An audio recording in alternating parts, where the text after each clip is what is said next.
Well, what other programs are you contemplating for the students?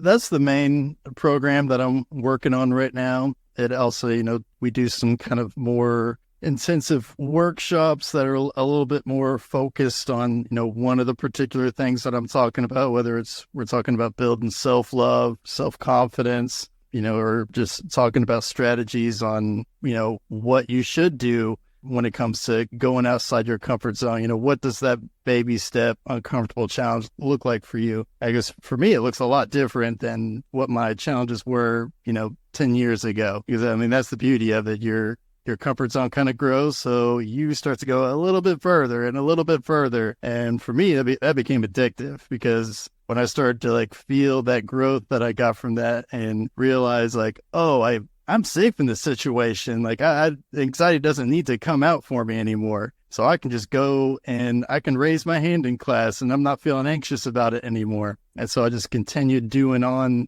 those type of challenges. And like I said, I started to get kind of addicted to it. And it's always scary at first, but it's always worth it every time. Well, I haven't been in school in 25 years, and that was college. What is it like now in high schools and colleges?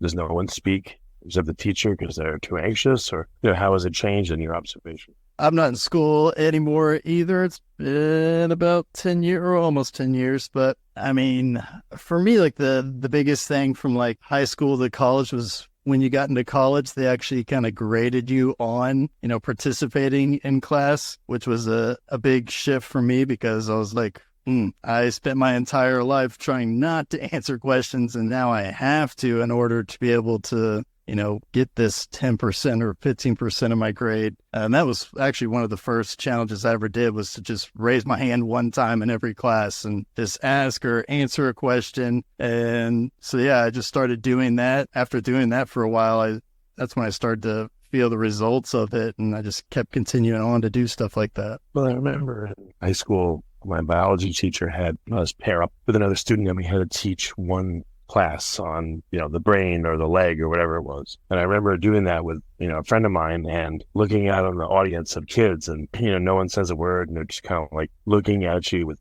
unhappy expressions. It's very intimidating, but it taught me, oh, wow, the teacher, it's not easy to do that, So that may be too confronting for people, but it's another exercise that we did.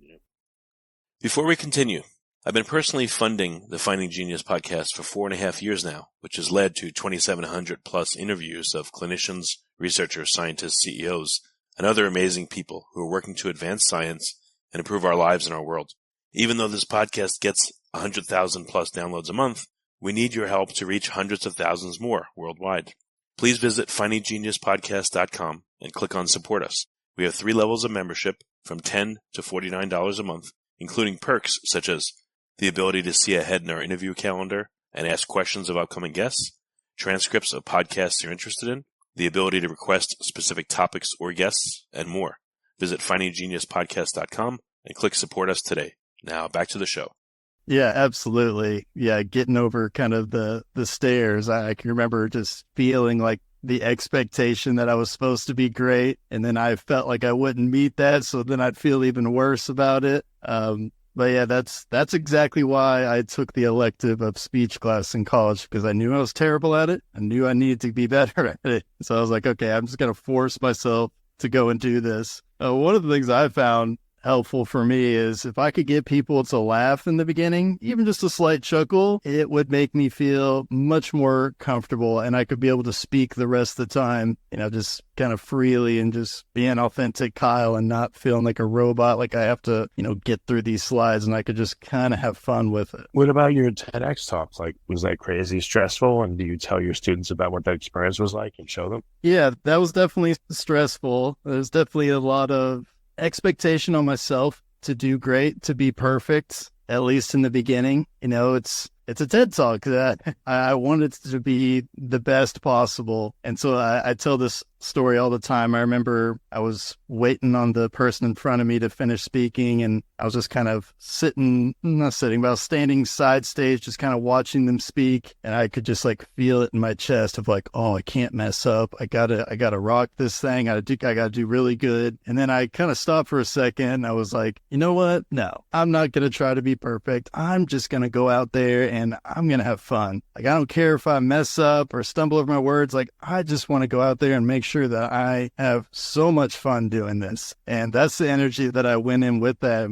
Having that mindset allowed me to really just be free about it, not have the pressure of, messing up or forgetting something or saying the wrong thing. I was able to be a lot more free with myself and just talk. It didn't feel like TED Talk, so to speak. It's just me just speaking my story and the things I talk about at school. So it just felt a lot more natural. And like I said, all because I took that pressure off myself.